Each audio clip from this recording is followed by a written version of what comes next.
Let's play a game of ranking the below 5 kinds of body type from the most possible to be elite in calisthenics to the least possible to be elite in calisthenics. Number 1. A guy with a super jacked upper body and a muscular lower body like a gymnast. Number 2. A guy with a super jacked lower body and a muscular upper body like a cyclist. Number 3. A guy with both a super jacked upper body and a super jacked lower body like a weightlifter. Number 4. A guy with both a muscular upper body and a muscular lower body like most popular calisthenics YouTubers. Number 5. A guy who is overall skinny like me. I'm sure everyone will agree that rank 1 is the gymnast body type and rank 5 is the cyclist body type. However, I have an impression that most people will rank the popular calisthenics YouTubers type of body at the number 2 spot. Which is why I want to make this video to explain why that is wrong. Before I explain further, I want to acknowledge that not everyone does calisthenics purely for the sake of achieving elite moves like the one-arm pull-up and planche. Maybe your main motivation for doing calisthenics is to build beautiful muscles. There is nothing wrong with that. But I want to let you know that the number 2 spot actually goes to the overall skinny body type like me. A long time ago, I came across an article titled, "Who is the most impressive power lifter?" You might wonder, how is this related to this video?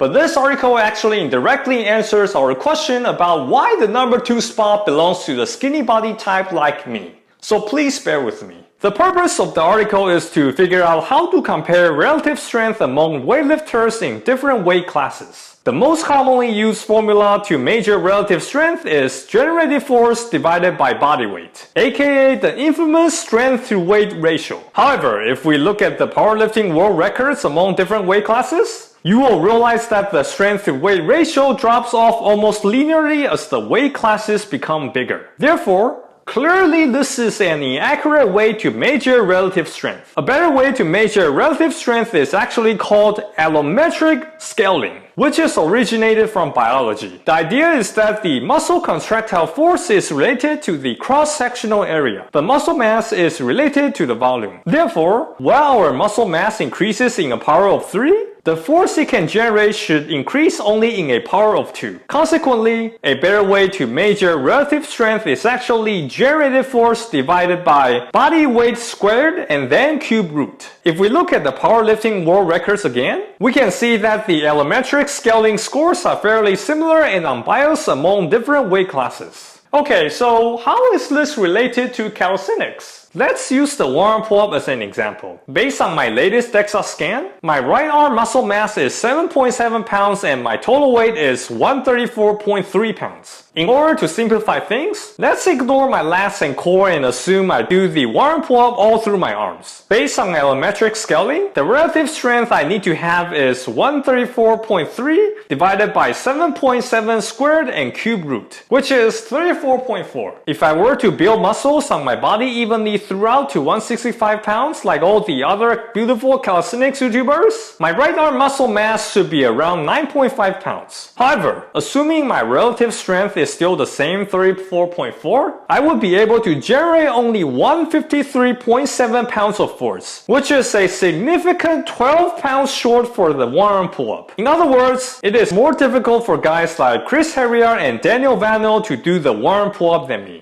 If achieving elite moves in calisthenics is more important than having beautiful muscles for you, you should certainly keep your body light and lean like me to make things easier, instead of being salty in the comment section like these guys. This is also the exact same reason why taller guys have a more difficult time in calisthenics than shorter guys, which ironically is commonly accepted in the calisthenics community. On the other hand, back to our example, if I could somehow increase my right arm to 9.5 pounds, but somehow keep the weights of other parts of my body the same either through skipping leg day or some wizardry, that would be even more ideal for calisthenics. And guess what? This is the exact same idea behind the gymnast body type, which we all agree to rank as 1. So now you should agree with me that based on the theory, the correct ranking should look like this. Now you might wonder, how is it possible to just train for strength but not for muscle mass? Yes, not only there are theories behind it, I also have proven it empirically myself. Recently, I joined the list of people being able to do the warm pull-up on YouTube. After a few weeks into my warm pull-up training a year ago, I went to do a DEXA scan to see what my body was like before I achieved the warm pull-up. It showed that my total weight was 132.2 pounds, and my body fat was 14%. The total mass of my arms were 16.2 pounds. After about a year of intense training, I achieved the warm pull-up and went back to get another DEXA scan. I felt way stronger than 1 year ago.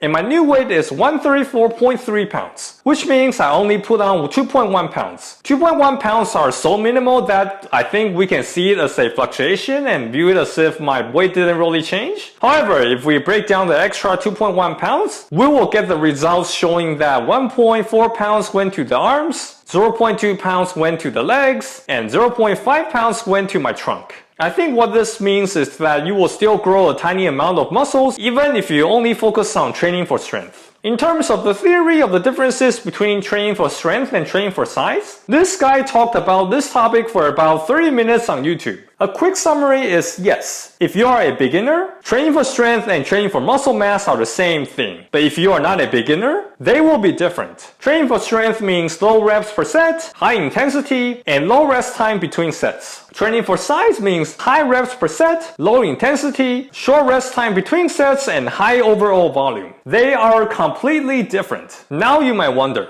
is it possible to train for both? Yes, but you will need to double your effort and probably need help from professionals for optimal programming. Of course, if fitness is your full-time job, you should aim for both. But if you're like me, you probably should pick one direction and stick to it instead of chasing two rabbits and catching neither. As a part-time fitness guy myself, the decision of prioritizing training for strength over training for looks was pretty obvious. I have zero plans to sell online workout programs like almost all other calisthenics YouTubers. So I don't need to focus on making my body look beautiful in order to use it as a marketing asset to lure customers. I'm also already married, so I don't need to try to attract more women. I also understand that in order to get results for bigger muscles, it's not just about training. You have to mess with your diet, meaning eating a calorie surplus, drinking protein shakes, that kind of thing, which I'm totally not down to do. However, I have huge respect for people who have the guts to do it. In any case, having been into calisthenics part-time for 2.5 years, I have achieved the warm pull-up. I say that's not too bad.